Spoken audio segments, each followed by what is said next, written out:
Today marks a significant decision in my life. I have chosen to care for Amy and Yuri. Upon my husband's return, he brought along his sister and her child. He determined that we would share our home and provide support for them. I couldn't fathom how he could prioritize his sister and niece over our own daughter and me. It became unbearable. How could he neglect his responsibilities as a husband and father? I've reached my limit. I'll end this marriage myself. Thus begins my tale of retribution against my detestable, sister-fixated husband. My name is Amelia, and I've been wedded to Ethan for 5 years. Together, we have a precious 4-year-old daughter named Luna. Our daughter, born shortly after our marriage, is simply enchanting. She's the center of our universe. My husband and daughter, they're my cherished family. However, it appears my husband doesn't share the same sentiment. One evening, as I waited for my husband's return, Luna and I busied ourselves in the kitchen preparing curry. "Mommy, when will Daddy be home?" Luna inquired. Daddy seems to be running late today. I wonder what's keeping him," I replied. It was unusual for my husband, who typically arrived straight home from work, to be absent even past 7:30 p.m. Still no response to my calls or messages. "Mommy, I'm hungry," Luna reminded me. "All right, sweetheart, let's go ahead and eat without Daddy tonight," I replied, trying to mask my disappointment. After finishing dinner with Luna and tidying up, my husband finally walked through the door. "Welcome back." "Wait, what?" I exclaimed in confusion. Standing beside Ethan were his sister Amy and her daughter, Yuri. They were burdened with an unusual amount of luggage. "Ethan, what's going on?" I stammered, struggling to comprehend the scene before me. He then dropped the bombshell. "From today onwards, we're taking care of Amy and Yuri." "What? Take care of them?" I'm lost. Why didn't he mention anything before bringing them home? This whole situation is beyond me, I struggle to articulate. "Support them." Why the suddenness? "I haven't heard a word about this," I added, feeling bewildered. It was a spur-of-the-moment decision. What choice did I have? Amy had a fallout with her husband, so she reached out to me, Ethan explained casually. "And for how long are we supposed to support them? We barely have enough space in our apartment," I pointed out, hoping he'd recognize the inconvenience. But my husband seemed unfazed. "Can't you let them use your room?" he suggested, as if it were the most obvious solution. "My room?" I echoed, incredulous. "You can move into Luna's room. Then we'll have a spare room for Amy and Yuri," my husband suggested, as if it were the simplest solution. I was speechless. Did he expect me to accept this without protest? Why should I tolerate all of this when we're the ones providing for them? It made no sense to me. With a forced smile, my husband ushered his sister and niece inside, saying, "Make yourselves at home from now on." Without a hint of apology for the abrupt intrusion, they made themselves comfortable on the couch, engrossed in the TV. I pulled my husband aside, whispering urgently, "Have you lost your mind? Taking in Amy and Yuri out of nowhere, and our budget is already tight." My husband let out a frustrated sigh, his expression turning sour. "Come on, Amy's in a tough spot, and you're acting so heartless. Can't you show a little compassion?" My husband chided. "It's not about lacking compassion. I don't mind them staying temporarily, but fully supporting them is a different matter. They should at least chip in for groceries," I argued. "What? You're being downright miserly. Amy's not even working. It's obvious she can't contribute," he retorted, accusing me of being stingy. "Your opinion doesn't concern me. My sister needs help. As the head of this household, I've decided to assist her, and you should respect that," he declared firmly, before diverting his attention to games with them. To add insult to injury, the curry I had saved for tomorrow disappeared, devoured by my husband and his guests. Throughout the evening, I endured my husband's scolding. "Make sure you prepare more nutritious meals for my niece," he demanded. It struck me, had my husband ever shown this level of concern for our daughter's nutrition? Apparently, he could muster such care only for his beloved niece. My husband wholeheartedly sided with his sister, disregarding my feelings entirely. To make matters worse, he branded me as a miser for worrying about our finances. "She can't chip in for groceries because she's not working. That's not my problem. Regardless of their struggles, we can't afford to support them indefinitely for free," he stated bluntly. The next day, and the day after that, my husband doted on his sister and niece, barely acknowledging me and our daughter. Amy, I picked up the cake you wanted, he announced. Oh, thank you, Ethan, Amy replied, her gratitude directed solely at him. I spotted some toys from Yuri's favorite cartoon on sale. I couldn't resist getting them, my husband mentioned casually. Sure, go ahead, I replied, trying to hide my disappointment. The cake was exclusively for his sister and niece, and naturally, the toy was intended only for his niece. Both our daughter and his niece were around the same age, so it wasn't difficult to imagine that our daughter would also appreciate some cake and toys. But I had to endure a little longer. Once his sister reconciled with her husband, they would leave our home, and our family life would revert to its usual rhythm. Repeating this mantra to myself, I managed to suppress my frustration.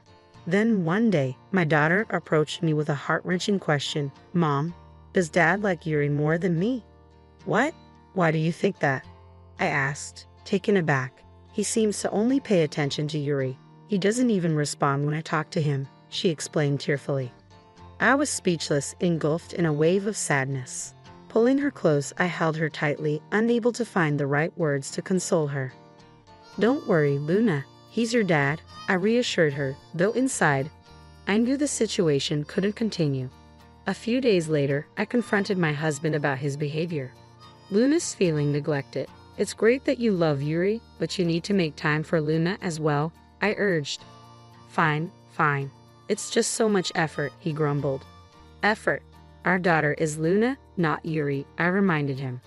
Yeah, I understand. I'll make an effort to pay attention to Luna, he conceded.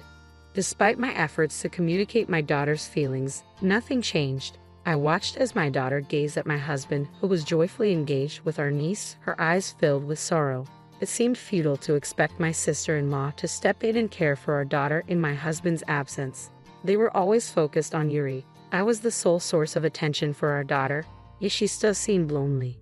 A month went by, and our family was crumbling under the strain.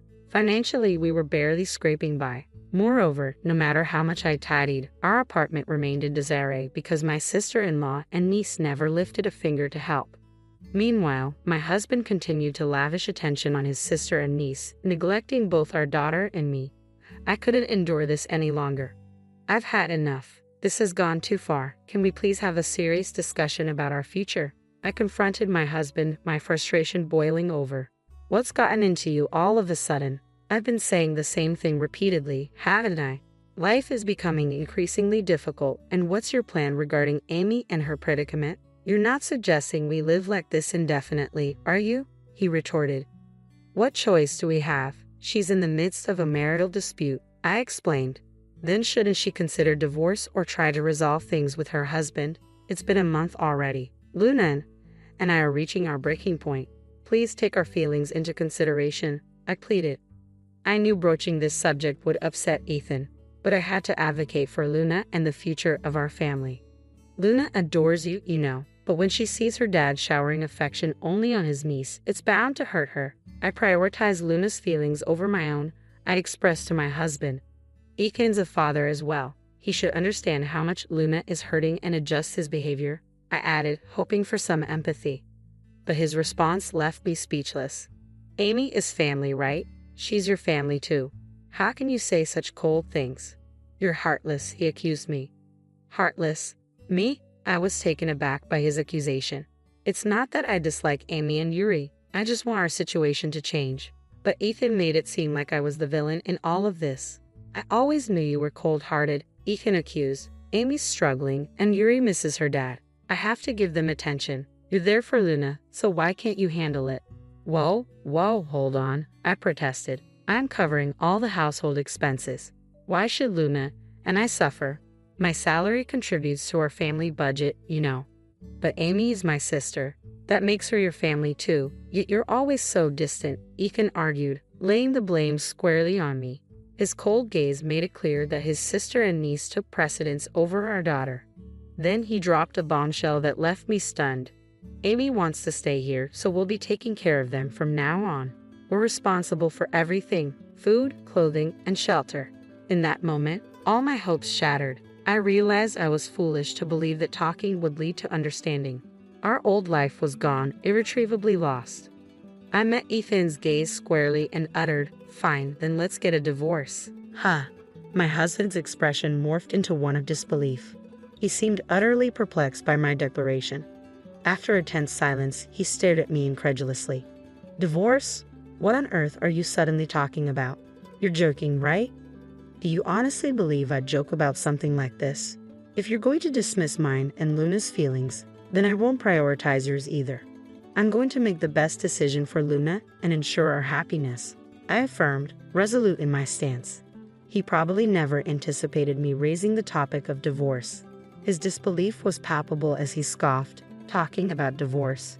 You couldn't possibly handle raising Luna on your own.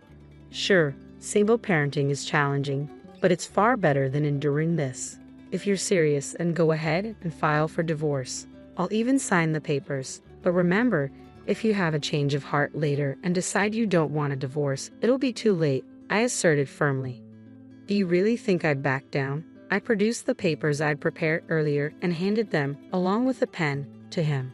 He froze upon seeing the divorce papers before him, making no move to fill them out. What's the matter? Aren't you going to fill out the papers? I pressed, urging him to take action. Oh no, he muttered, visibly shaken as I placed the pen in his hand. Come on, fill it out. You said you would, didn't you? No, I was just joking, he protested weakly. What a joke. You dared me to divorce you, claiming it'd be too late to change your mind later, and now you're too scared to follow through. Pathetic, I spat out in frustration. Shut up. I'll fill it out, okay? He snapped, scribbling his signature on the paper and thrusting it at me. There, I signed it. Happy now. Get out. You're annoying, he ordered, his irritation evident.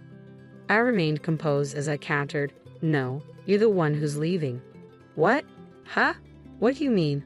Huh? He spluttered in disbelief. This apartment is under my name, remember? And since you started supporting your beloved sister, even with your contribution, we couldn't cover our living expenses, so I had to foot the rent alone. Yet you had the audacity to keep living here without any guilt. Are you stupid? Are you out of your mind? Suddenly, a voice interrupted our argument. Wait a minute, what's going on here? Amy, my sister-in-law, rushed over and grabbed Ethan by the collar. Then she exclaimed, You promised we could stay here indefinitely. So you were lying. Amy, it's not. What do you mean, it's not? I trusted you to keep us in your home forever. I can't believe you're throwing us out. I didn't expect things to escalate like this, Ethan stuttered. Ha! You can't even handle your own wife, she taunted. What did you say? Ethan bristled. I had reached my breaking point with their argument. I gathered my sister-in-law and her children's belongings and tossed them out onto the doorstep. Hey, wait, what are you doing? Amy approached me, clearly agitated. But now that I had decided to divorce Ethan, I felt no obligation to protect her. I'm just removing someone else's belongings. Actually, you're trespassing. Could you please leave as soon as possible? I replied calmly, causing Amy to shrink back. You don't have to throw out our stuff. And you, Ethan, she turned to my ex-husband. Could you please leave us as well?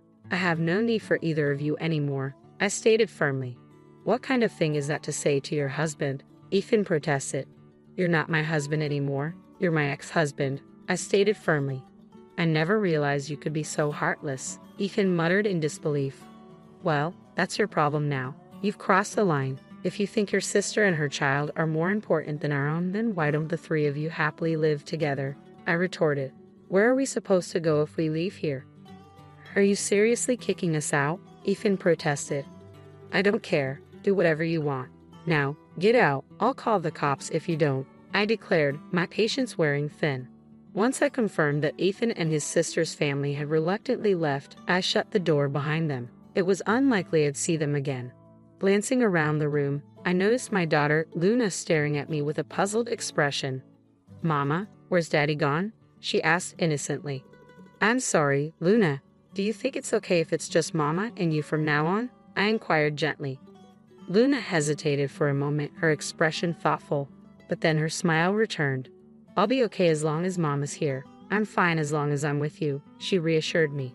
She rushed into my arms and I held her tightly. Yes, even without my husband, we would be all right. Together, just the two of us, we could find happiness. Later on, I arranged for their belongings to be shipped to my husband's parents' house and explained the situation over the phone. It seemed my husband and his sister's family had indeed returned to their parents' house as anticipated. However, it appeared they had been disowned and ejected from the house by their irate parents. Consequently, my ex-husband rented a small apartment where he now resides with his sister and niece as a trio. It seemed like that was their desired outcome, but I couldn't care less. I later learned that my sister-in-law's marital discord stemmed from her extravagant spending habits. Now, she was being compelled to repay the money she had squandered from her husband. Almost every day, my ex-husband inundated me with cringe-worthy texts. "I made a mistake, please forgive me. I love you and Luna more than anything. I want us to reunite as a family." Needless to say, I ignored every one of them, promptly consigning them to the trash folder. Luna doesn't want to see her dad anymore, so we don't have any plans to meet him. I'm considering moving us out of this place soon, as it could become problematic if they were to show up unexpectedly. For my daughter, I want to shower her with love and provide her with everything she needs. Even without a father figure, my priority is to ensure she lives a happy and fulfilling life. Finally, Dad's passed away. What a relief. He was a stubborn old man with money, but he was nothing but a nuisance.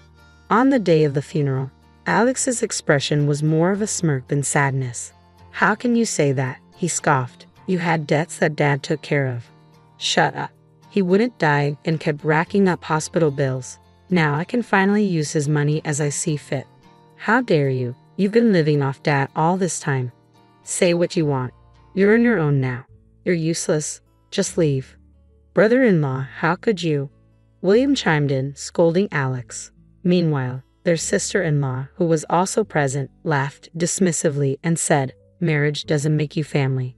I'm sure even your father-in-law wouldn't want outsiders here. You should leave right away."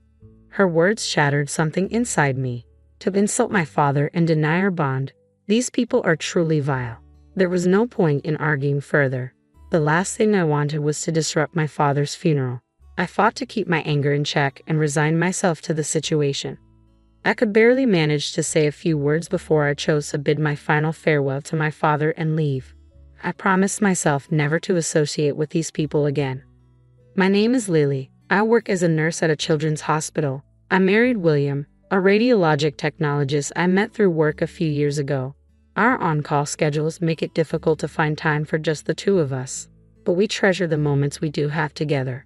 William's role is crucial. Imaging plays a vital part in diagnosing and treating patients. He handles numerous imaging tasks daily, always on the lookout for even the smallest abnormalities, which adds significant pressure to his job. Despite the demands of his work, I deeply respect William for his dedication. He often tells me how much he admires my commitment to communicating with patients and their families, even with my hectic schedule. Once upon a time, I could hardly imagine that I would become a source of help for others or that such joyful days would ever be in my future. My father worked for a major trading company and was often stationed abroad, leaving my mother, Alex, and me to manage on our own. In that environment, my mother and Alex treated me more like a servant than a family member. "Didn't I tell you to clean this up? You're so useless.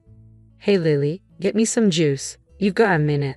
This harsh treatment and constant demands were a regular part of my life. My mother, who was devoted to Alex, made me feel like nothing more than a bother. Seeing her behavior, Alex grew up to adopt the same domineering attitude towards me. As a child, I did everything I could to meet their expectations, but despite my efforts, both my mother and Alex continued to belittle me, even when my father returned from his overseas assignments. By the time I was in high school, their attitudes hadn't changed. Although my father tried to defend me, my mother and Alex blamed him for everything. "I raised these two all on my own while you were away," my mother would say. "You didn't lift a finger to help, and now you're back and trying to play the role of dad? We've managed just fine without you.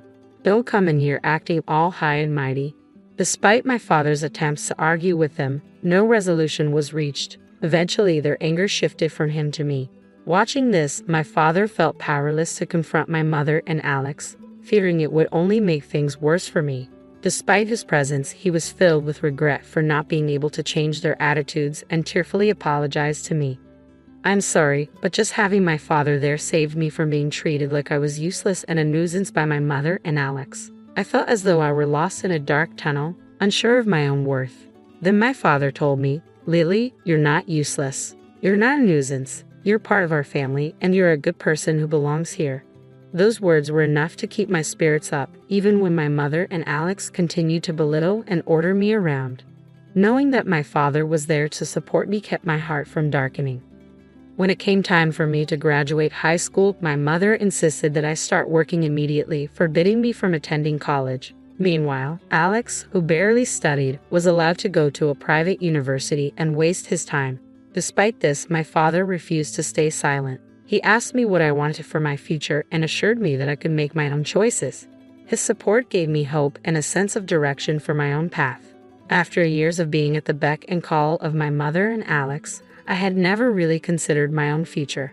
But now, I began to seriously think about what I wanted to do with my life. I knew I wanted a career where I could genuinely help people, so I decided to become a nurse. When I shared my aspiration, my father quietly took action behind the scenes. He arranged for me to attend nursing school, covering the entrance fees and finding me a place to stay, all without my mother or Alex finding out. Thanks to his efforts, I was able to enroll in nursing school without any obstacles.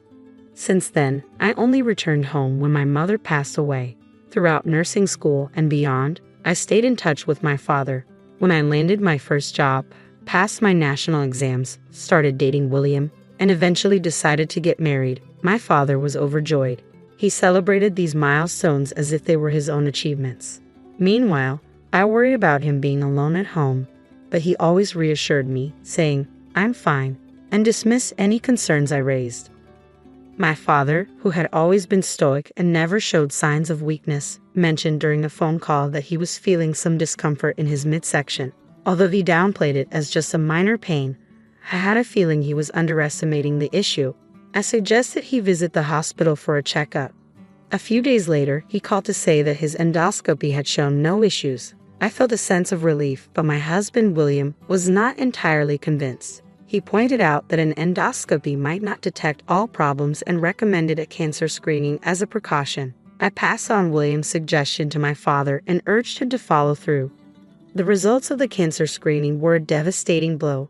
My father had pancreatic cancer. Although the diagnosis was shocking, we were relieved to learn that the cancer was still at a stage where it could potentially be removed through surgery.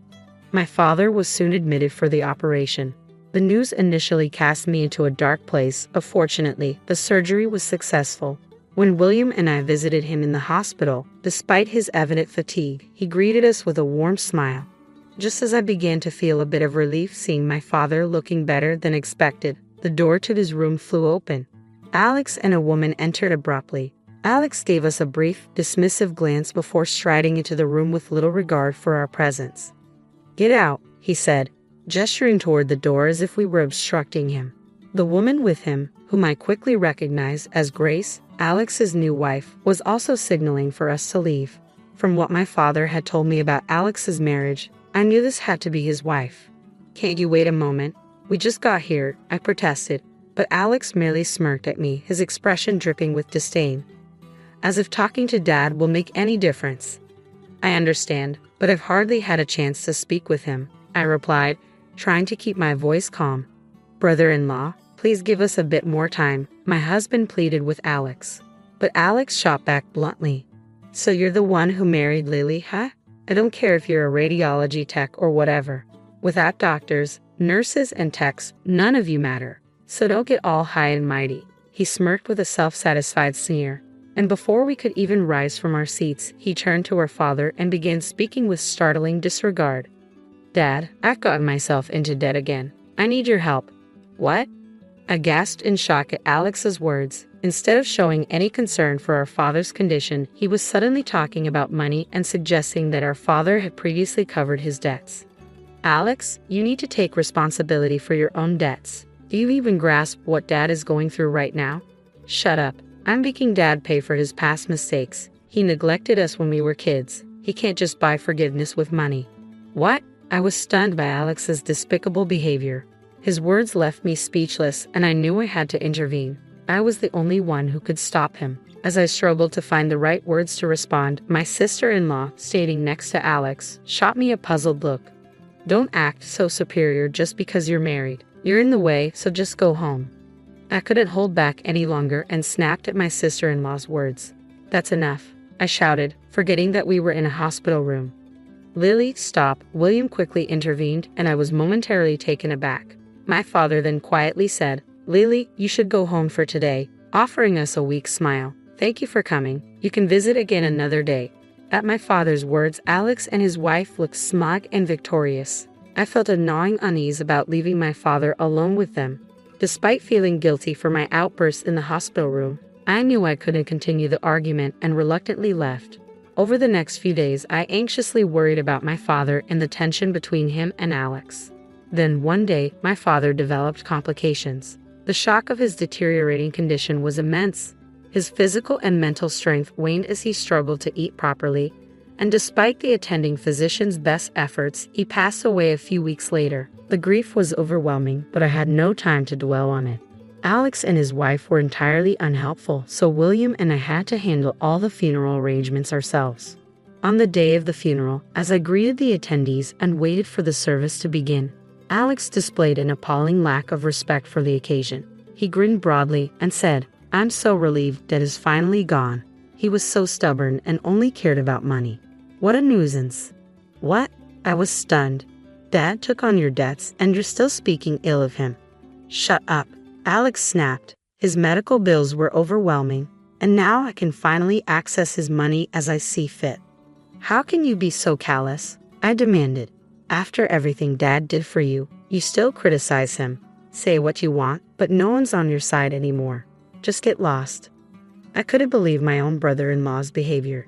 Even as William stood up for me, our sister-in-law smirked and waved us away. Being married into the family doesn't make you a real part of it. I'm sure even your father-in-law wouldn't want outsiders hanging around. Just go home. Her words were a breaking point for me. To disrespect my father and dismiss my connection to this family was beyond contempt. I knew arguing would only mar Dad's funeral, so I swallowed my rage. "Fine," I said, struggling to keep my voice steady. I forced myself to leave, unable to give my final farewell to Dad. I vowed never to deal with these people again. However, the next day, my phone was bombarded with calls from Alex and his wife. I had a strong suspicion about what they wanted, but I chose to ignore them. I figured if I kept avoiding them, they would eventually give up. But Alex proved me wrong. He hired a detective to track me down and showed up at my apartment. "Why aren't you answering your phone?" he demanded as soon as he saw me. "We've been trying to reach you for ages. Come out here. Do you have any idea how much trouble we went through to find you?" As soon as they saw me, they began venting their frustration, bombarding me with their grievances before I could even respond. "Is that lawyer telling the truth? That all of Dad's inheritance goes to you? That can't be right, can it? We're siblings, so the inheritance should be divided equally. Besides, you're the younger one, so you should get less." When I didn't respond, Alex's anger flared. "Say something." It was ironic that they were the ones cutting me off when they hadn't given me a chance to speak. What the lawyer said is true. I was just as shocked when I found out. "No way. So you're saying you get all of that $10 million? I'm not going to accept that." "Whether you accept it or not doesn't change anything, Alex. The decision has already been made. You think you can talk back to me? You've always been useless, and you couldn't even help Dad when he needed you. You should just do as I say from now on." Alex was determined to get his hands on the inheritance, refusing to face the reality of the situation. But his efforts were in vain. Our father had explicitly excluded Alex from the list of heirs, and no amount of resistance would change that. "No way. That's a lie, Alex. You made Dad cover your gambling debts under the guise of atonement. On top of that, you used Dad's stockholder benefits without permission and sold his belongings." Dad had taken steps to ensure Alex couldn't inherit his property, citing various incidents involving Alex and my sister-in-law as reasons. "What you've done is more than enough to forfeit any claim to the inheritance. Take what's yours and leave. Don't ever come near me again." As Alex and his wife listened, their angry shouts subsided and their faces turned ashen with realization. Leaving them to grapple with their new reality, I started to head back to my room. My sister-in-law's voice, strained and desperate, cut through the silence. "Wait, please, share the inheritance with us." Even now, my sister-in-law was pleading for a share of the inheritance. When I gave her a cold look, she started to babble frantically. We didn't even need to be asked. We assumed we'd get Dad's inheritance, so we bought a condominium in the Highlands. We borrowed money from a risky lender, thinking we could pay it back quickly. If we don't settle it soon, the interest will be unbearable. Please share some of the inheritance with us." It turned out that Alex and his wife had not only purchased the condominium but had also indulged in a lavish lifestyle after Dad's passing, gambling more than usual and splurging on designer clothes. "That's not my problem," I replied flatly. Alex, clearly in panic, shouted, "You've always followed my orders before. You should just do as I say now." "When did this happen?" I snapped back at Alex. "I've built a life where I'm respected and contribute to society. I'm not the person I was back then. Don't think you can manipulate me forever." As my voice rose to match his, Alex collapsed to his knees and clung to me, sobbing. "Alex is asking for family support. You should help him," my sister-in-law chimed in, raising her voice as well. I retorted sharply, "You called me a stranger, insulted Dad, and dismissed our relationship. I have no obligation to help you anymore." "What? How dare you?" she fumed. "If you don't leave, I'll call the police. Are you okay with that?" At the mention of the word police, Alex and his wife bolted as if in panic. At the memorial service that followed, I encountered relatives who were still fuming over Alex's behavior. They recounted how Alex and his wife had botched Dad's funeral with their disorganized speeches and lack of decorum, leaving everyone in shock. After a lawyer informed Alex he had no claim to the inheritance, he had tried to track me down through our relatives. When they refused to reveal my whereabouts, he resorted to hiring a detective. When that failed, Alex ended up begging relatives for money, but they turned him down flatly. With no other options, Alex and his wife had to flee with nothing but the clothes on their backs to escape their creditors. Months later, it seems they're still caught in a cycle of evasion, perpetually on the run from their debtors. I can only imagine how weary his wife must be of this life, but she likely can't leave him and they must be constantly at odds. Meanwhile, William and I, unable to attend my father's funeral, make a point of visiting his grave once a month. Thanks to my father's support, I've become a nurse and found the love of my life through my career. I intend to honor his memory every day by giving my best in all that I do. I'm also getting married on September 10th, starting at 1 p.m. I mentioned casually. My younger sister's eyes twinkled with a mischievous glint as she smirked. "Oh, same day and time, huh? What a coincidence. But you're only having a small family affair, right? I heard you're keeping it under 100 guests. That's such a shame. We're going all out, inviting everyone we know, from family to friends and colleagues. Have your little event if you must." I bit back my initial response and chose my words carefully. "I'm Sarah, 30 years old, and I work full-time. I met Thomas, who's 3 years older, through a mutual friend. After dating for 2 years, we recently registered our marriage. Thomas works in the food industry and is genuinely kind and sincere. We're planning our wedding for next month, and most of the details are already in place. While many of our friends are opting for grand celebrations, we've decided to keep ours small and intimate, just with family. I prefer to avoid a mix of my parents and sister with my friends and colleagues.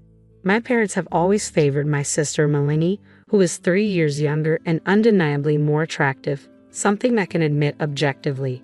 Melanie has always been their favorite, and I just wanted to avoid any awkwardness." With her striking eyes, long lashes, delicate features, and fair complexion, Melanie caught the attention of several talent agencies and worked as a teen model during her school years. My parents adored her and frequently compared her to me. "Sarah, you have such a plain face. It's hard to look at you," they would say. "Sarah, you lack charm. Melanie is like an angel, unlike you." They showered Melanie with new clothes and toys, indulging her every whim, while I was denied opportunities to explore hobbies. Melanie enjoyed piano, ballet, swimming, and more, but her interest was fleeting, and our parents never reprimanded her for it. Even when she failed tests due to her carefree attitude, they encouraged her, while I was harshly criticized for merely average grades. I often thought to myself, I wish you hadn't had me at all. Every time they voiced how they wished I had never been born. I wasn't allowed to respond as my parents criticized me and showered Melanie with affection. Unsurprisingly, Melanie grew up pampered and entitled, retaining her beauty but developing a cruel streak. "We don't look alike at all, sis. Your plain face is so pathetic," she would taunt, constantly putting me down. I was reluctant to introduce my parents and sister to Thomas or his family, but my in-laws understood the complicated dynamics and didn't push. Still, my parents insisted on a meeting, so we arranged a joint family dinner. On the day of the dinner, I was anxious as my parents, Melanie, and Thomas's parents gathered. Distracted by the fear of any potential mishaps, I barely enjoyed the meal. Despite the occasion being about my upcoming wedding, my parents showed little interest in Thomas. When we talked about how we met or our future plans, they responded with indifference, offering only a disinterested Instead, they lavished praise on Melanie during introductions. When my in-laws tried to steer the conversation back to me, my parents would dismiss it, saying, "Forget about her, let's talk about Melanie." Melanie added, "Mom, Dad, you're praising me too much. Anyway, there's nothing interesting about sis." It was disheartening to see my dysfunctional family dynamic unfold in front of Thomas and my in-laws, their expressions growing stiffer as the evening progressed. After their meal and their focus on Melanie, my family left without offering a single congratulation for our wedding. I was stunned by their lack of acknowledgement, and while Thomas gently comforted me, I never imagined they could be this hurtful. "You've had a tough time, Sarah," my in-laws said with sincere warmth. "We know you've been through a lot. We're thrilled to have you as part of our family now. Please feel free to rely on us like you would with real parents." Their kind words touched me deeply. I expressed my gratitude and decided it was time to share something I'd been contemplating. "I'm considering having a small, intimate wedding," I began, "because as you've seen, my parents and sister can be quite unpredictable. I'm concerned about what might happen if we invite acquaintances or friends. Would it be alright if we keep the celebration to just close family?" Thomas had already agreed to this plan, and my in-laws responded with a reassuring, "Of course." I breathed a sigh of relief. With their support, it was settled that our wedding would be a small, family-only affair. However, as the date approached, I was faced with an unexpected and shocking development. I was taken aback when I received an unexpected call from my parents. "Melanie is getting married. Her fiancé is here right now. You need to come over." When I arrived, I found my parents, Melanie, and her fiancé waiting. The man looked familiar. "Nice to see you, Sarah," he said with a hint of surprise. "I didn't realize you were Melanie's sister." "I'm surprised too," I responded. His name was Ethan Matthews, and he worked for one of my company's business partners. "When Melanie mentioned your name, I thought she must be talking about a different Sarah. I never imagined you two could be related. You don't look alike at all," he said with a dismissive tone. I was familiar with Ethan's condescending attitude from work. It was clear he looked down on me because I didn't have a college degree. My parents had always insisted, "You should work instead of going to college," so I joined the company right after high school. Meanwhile, Matthews had graduated from a prestigious university and seemed to judge others based on their educational background. The thought of becoming family with someone like him was unsettling, and I felt a strong urge to leave the room as quickly as possible. "Congratulations on your wedding. I'll be taking my leave now," I said, trying to exit gracefully. But then Melanie dropped a bombshell. "We've decided to hold our wedding on the same day and at the same venue as yours," she announced, with Ethan chiming in. "Our wedding will be far grander than yours," he said, a smug smile on his face. I was left stunned, unable to respond to their shocking announcement. Our venue was a large one, capable of accommodating multiple weddings in a single day. Although I had initially preferred a smaller, more intimate setting, Thomas and my in-laws had insisted on this grand venue to make our special day even more memorable. If Melanie and Ethan were planning an extravagant celebration, this venue would be perfect for them. But scheduling their wedding to coincide with ours seemed like a deliberate act of spite. Melanie and Ethan laughed mockingly. "Look at her, she's completely frozen in shock." "Are you okay?" they taunted. I tried to stay composed and asked, "What are you talking about? What about our parents and relatives? Which wedding are they supposed to attend?" Melanie remained unshaken. "Don't worry, Dad, Mom, and all our relatives will be at mine and Ethan's wedding," she said, her expression smug. Our parents immediately began calling our relatives to invite them to Melanie's ceremony. The relatives I had seen before had always favored Melanie, and now they either wanted to avoid conflict or believed her version of events over mine. Despite my attempts to explain that Melanie had announced her wedding date only hours after ours, they dismissed my concerns, calling me immature for even suggesting a conflict.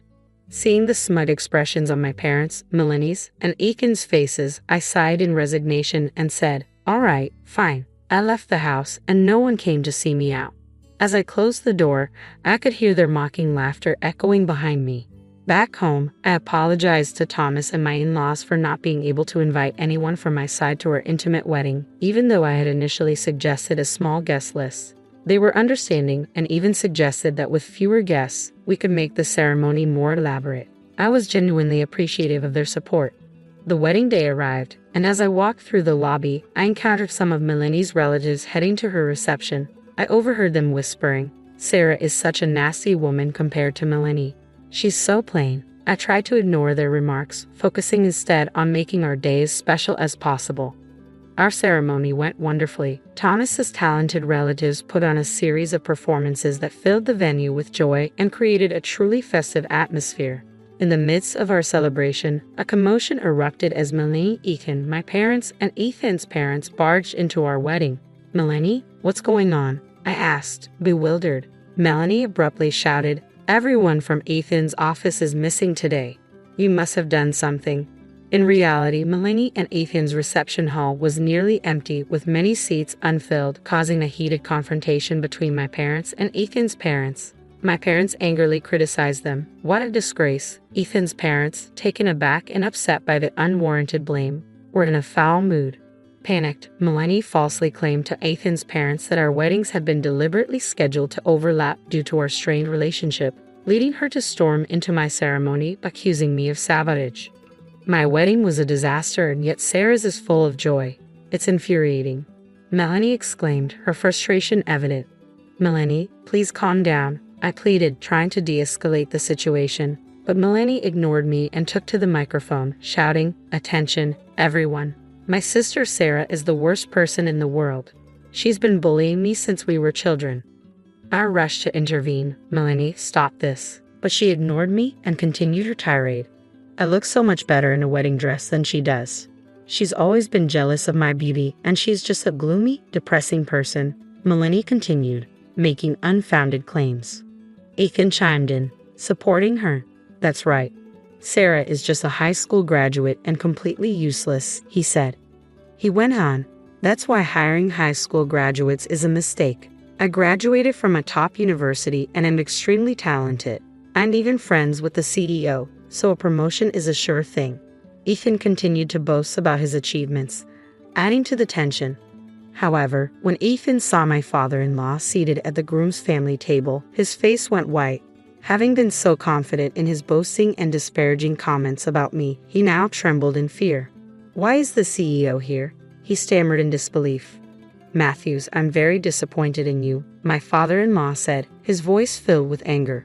"Why is the CEO here?" Ethan asked in a panic. My father-in-law responded, "I am the father of the groom. There's your father-in-law." Ethan stood there, stunned and speechless, realizing that my father-in-law was indeed the CEO of his company.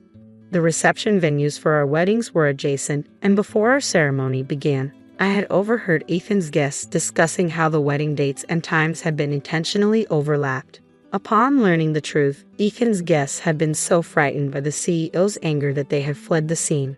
"No, it's not what you think, sir. I had no idea. It was all Melanie's doing," Ethan pleaded desperately. Melanie looked at him incredulously. "There's no way I would sabotage Sarah's wedding.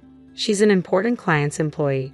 What I said earlier was just a joke. I didn't mean it," Ethan continued with a weak defense, but he was cut off by my father-in-law's stern command. "Stop lying. I spoke with your colleague earlier and heard about the derogatory remarks you've made about Sarah," my father-in-law said firmly. Ethan, caught off guard and searching for an excuse, lowered his head in defeat. "Sarah is an exceptional woman. She couldn't attend college due to her family's circumstances but began working right after high school and has been dedicated ever since. Despite her challenging situation at home, she has always lived with integrity and kindness. Unlike you, she would never judge or belittle someone based on their education," my father-in-law continued, his praise making me tear up. Ethan stammered, Sir, I deeply apologize for," but was interrupted by my father-in-law. "You're apologizing to the wrong person. Apologize to Sarah and stay out of my son and his wife's lives from now on. Understood?" "Yes, sir," Ethan said, trembling uncontrollably. He turned to me, tears in his eyes, and apologized. "I'm truly sorry. I've had enough. Please leave," I said firmly. Melanie, bewildered, shouted, "What is happening? Why is this going on?" Ethan snapped at Melanie, "Be quiet. I regret ever marrying you." Melanie's face flushed with rage. "What did you just say?" she demanded. The two began to argue fiercely, and soon the venue staff arrived to escort Ethan and Melanie out. Their parents, stunned by the chaos, also quickly departed.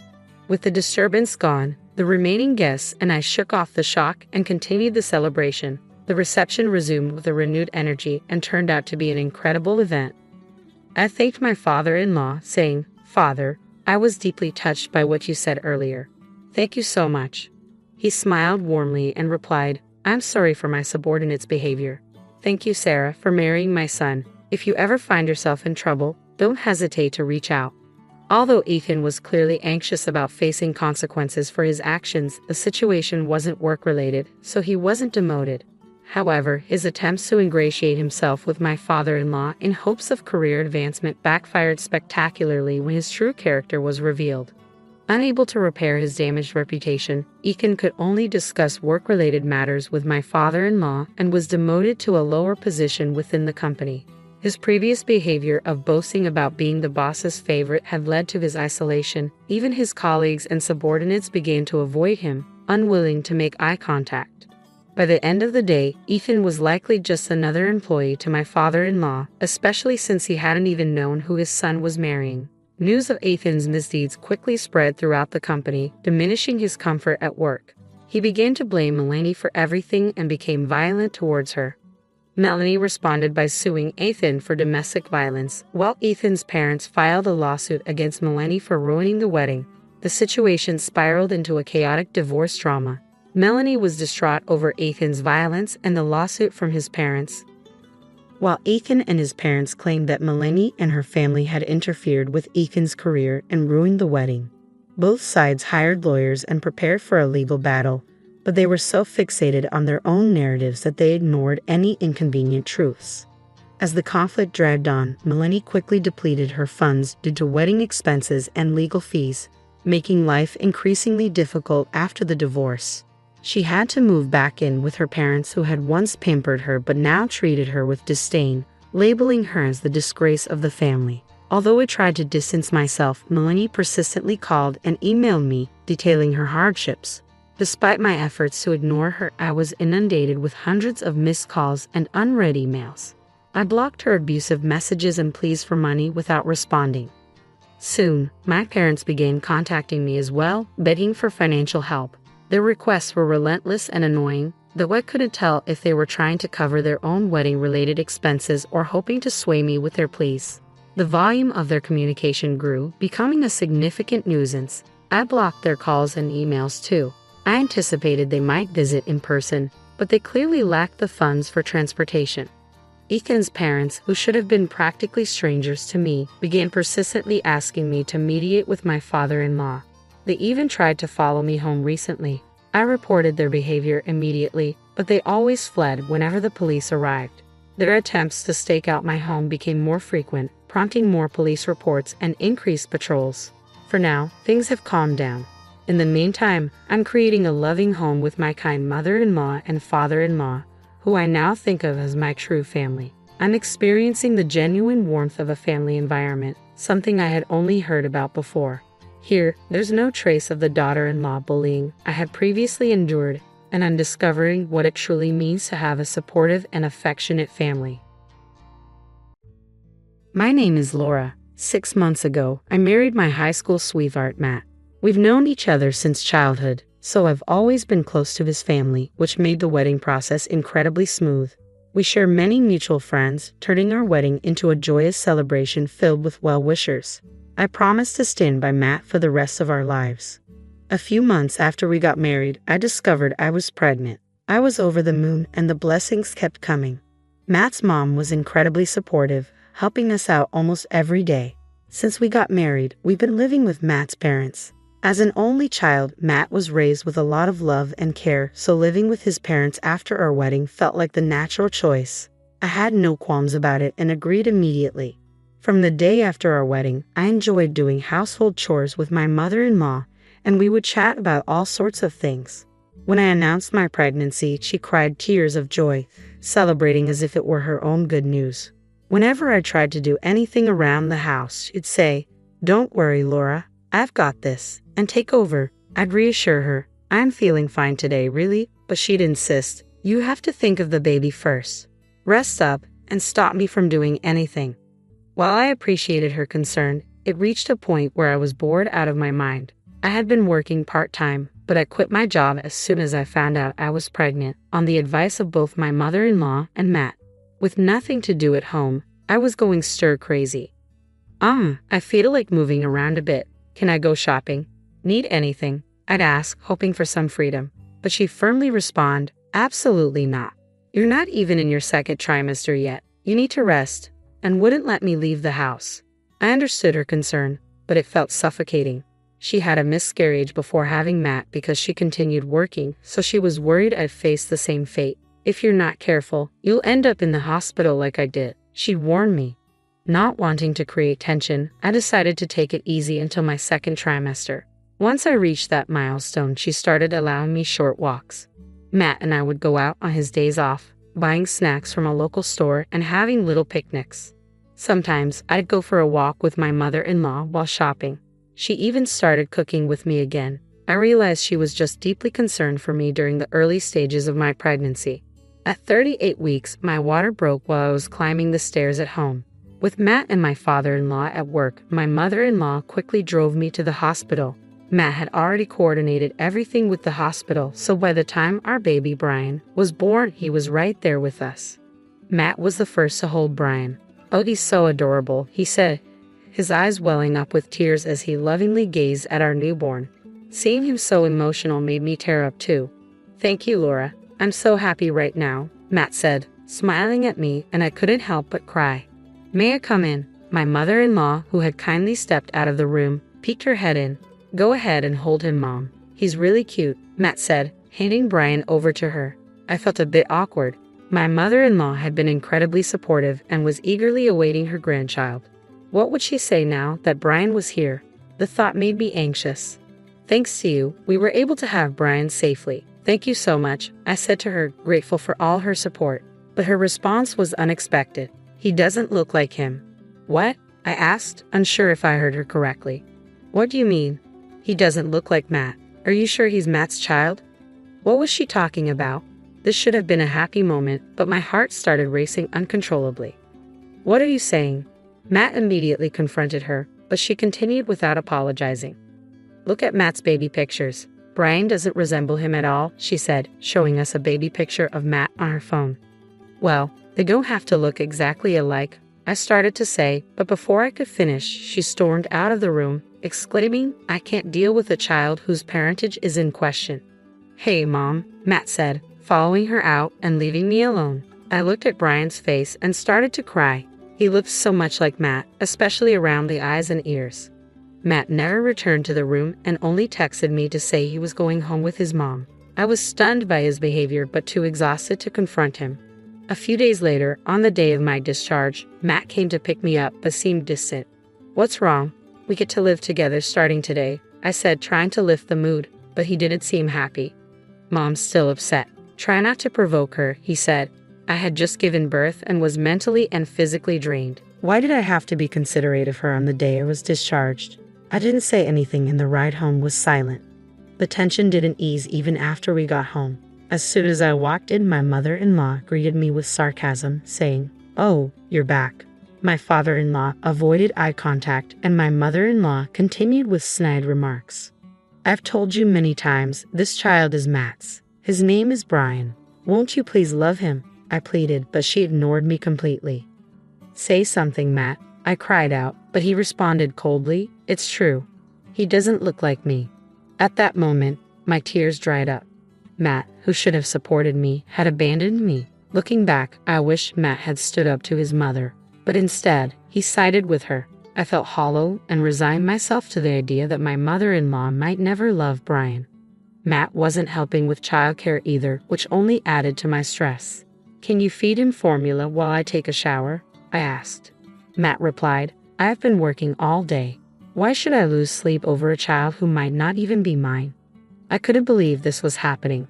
"Never mind, I said, feeding Brian the formula myself and quickly taking a shower once he fell asleep. This had become my life. If it had only been my mother-in-law, I might have considered getting a DNA test to prove her wrong. But even Matt wasn't convinced Brian was his. That hurt more than anything. My parents had moved to the countryside soon after I got married, so I couldn't rely on them for support. They had been thrilled about my marriage and had welcomed Matt as if he were their own child, which made it impossible for me to confide in them. After months of this, my mother-in-law, who had been avoiding me, finally spoke up. "Laura, can you bring the baby to the living room?" "All right," I replied. My mother-in-law had been ignoring both me and Brian, and I thought she might finally apologize. But my expectations were quickly dashed when I arrived in the living room and found both her and Matt sitting there. "Could you please leave with that child?" she demanded. "What?" I was stunned and at a loss for words. She glanced at Brian and continued, "He still doesn't look like him. I've had enough." Matt remained silent. At that moment, I couldn't take it anymore. "Fine, if that's how you feel. I'll pack my things and leave," I said, grabbing the divorce papers and starting to pack. Matt said nothing and continued his conversation with his mother. "Make sure you pay child support," she said. "How can we when we're not even sure he's Matt's?" My mother-in-law shot back. I was seething with anger. Without saying another word, I left and went to my parents' house. I explained everything to them, and though they were initially confused, they welcomed me with open arms. I decided to stay with them while I looked for a job and saved some money. I had requested child support from my ex-husband through a lawyer, but the payments never came through. I was determined to cut ties with my ex and his family, so I chose not to press the issue of the unpaid support. Years passed, and Brian was about 6 years old when I received a call from a local friend who also knew Matt, informing me that Matt had died in a car accident. Although I heard about it soon after it happened, I chose not to get involved. Brian was in a busy, active phase, and we didn't attend the funeral. A month later, while catching up with local friends and returning to my hometown for the first time in years, I decided to buy a gift before heading to my friend's house. So Ryan and I went to a department store we used to visit as a family. "Laura?" I turned around to see my mother-in-law, whom I hadn't seen in years. I stood there, stunned, as she quickly approached us and said, "You're Brian, right?" and began talking to him. "Brian, I'm your grandma. You really look just like Matt," she said. I couldn't tolerate hearing that. "Enough is enough. Because of you." "Wait," I started, but she cut me off. "Don't be so angry. I've wanted to see you for so long." Feeling my frustration rising, I said, "Excuse us," and pulled Brian away, leaving the scene. "Was that Grandma, Bri?" Brian asked. I had kept his grandmother's identity a secret until now, but Brian, now in elementary school, was genuinely curious and kept asking, "Is it Grandma supposed to be your mom? Who was that lady?" I couldn't avoid it any longer, so I explained it to him in simple terms. When we got home, Brian looked up at me and said, "Mama, you've been through a lot, huh?" as he patted my head. His kindness made tears well up in my eyes. I felt deeply grateful for having him in my life. A month later, my mother-in-law showed up at the apartment where Brian and I were living. "How did you find us?" I asked, surprised. She replied, "I asked around through Matt and our mutual friends. I finally tracked you down," and pushed her way inside. "Please leave," I said firmly. She responded, "Matt died in an accident, and my husband passed away from illness. You two are all the family I have left." Brian came out of the next room, likely drawn by my mother-in-law's loud voice. Spotting him, she said, "Brian, why don't you come live with Grandma? I have a bigger house and can give you lots of delicious food." "Stop it," I said as my mother-in-law pulled out a thick envelope. "It contains $50,000 for child support. You two are all the family I have left, so please come live with me," she said, pushing the envelope toward me. Then she turned to Brian with a smile and said, "Brian, Grandma wants you to come live with her. I'll buy you anything you want, okay?" In that moment, I felt overwhelmed and on the verge of tears. I was torn between questioning why now and wondering if I should deny Brian the chance to have another grandmother. I was at a loss for words. Then Brian spoke up, "I'm not going." My mother-in-law let out a confused sound at Brian's words. "Brian, what are you saying? You can live with Grandma. There'll be lots of delicious food, and I'll buy you toys," she said, trying desperately to persuade him. "I don't want to. You were mean to Mama, right? My only grandma is Mommy's mom," Brian said, pulling away from her and sitting down beside me. My mother-in-law fell silent, her expression reflecting a sense of defeat. After staring at us for a moment, she abruptly stood up and left the house without another word. We haven't heard from her since that day, and she never visited us again. The child support money she left behind remains untouched, saved for Brian's future. When I consulted my parents about whether to return the money, they said, "You never received child support before, so it's fine to keep it." Taking their advice, I decided to keep it. I hadn't heard anything about my mother-in-law since then, but honestly, it no longer matters to me. I have Brian, who is so strong and steadfast by my side. Even at his young age, Brian protected me from his grandmother's advances and chose me over her tempting offers. I love him with all my heart and am committed to raising him responsibly. I want to ensure his happiness, even without a father, now and